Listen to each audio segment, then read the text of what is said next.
It's me Sandy Reena YouTube ఛానల్కి మీ అందరికీ స్వాగతం. టుడే మన స్పెషల్ రెసిపీ వెజ్ పిజ్జా ఇంట్లోనే ఎలా చేసుకోవాలో చూద్దాం. గార్నిష్ కోసం 3 కలర్స్ క్యాప్సికమ్ తీసుకున్నాను, 1 ఆనియన్, హాఫ్ స్వీట్ కార్న్.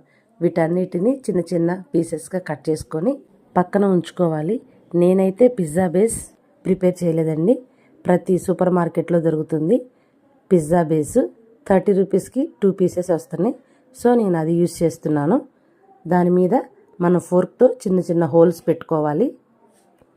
మన పిజ్జా సాస్ ఫస్ట్ అప్లై చేసుకోవాలి. ఒక లేయరు చీజ్తో కోట్ చేసుకోవాలి. మనం కట్ చేసుకున్న వెజిటేబుల్స్ అన్నీ నేను వీడియోలో చూపిస్తున్నాను కదా, ఈ విధంగా ఒకదాని తర్వాత ఒకటి నిదానంగా మనం ఈ పిజ్జా బేస్ మీద అరేంజ్ చేసుకుంటూ ఉండాలి. ఫ్రెండ్స్, మనం ఈ వెజిటేబుల్స్ యాడ్ చేసే కొద్ది కలర్ఫుల్గా అవుతుంది కదా పిజ్జా. ఈ పిజ్జా ప్రిపరేషన్లో నేను బ్లాక్ ఆలివ్స్ యూస్ చేస్తున్నాను. ఒకసారి చీజ్తో కోట్ చేసుకోవాలి.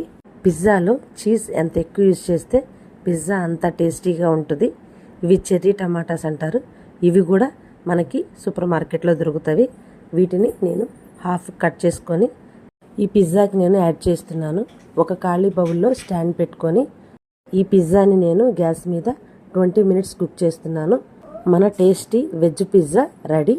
దీని మీద నేను ఇటాలియన్ హర్బ్స్, ఆరిగో, చిల్లీ ఫ్లేక్స్ వీటన్నిటిని మనం పిజ్జా మీద స్ప్రింకిల్ చేసుకోవాలి. పిజ్జా కట్టర్తో చిన్న చిన్న పీసెస్గా కట్ చేసుకొని కొంచెం టమాటా కచ్చప్ వేసుకొని సర్వ్ చేసుకోవటమే. నేనైతే టేస్ట్ చూశాను, టేస్ట్ చాలా చాలా బాగుంది.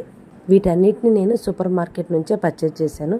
వీటన్నిటిని మనం తెచ్చుకొని ఇంట్లోనే ప్రిపేర్ చేసుకొని మన పిల్లలకు పెడితే వాళ్ళు హ్యాపీ, మనము హ్యాపీ.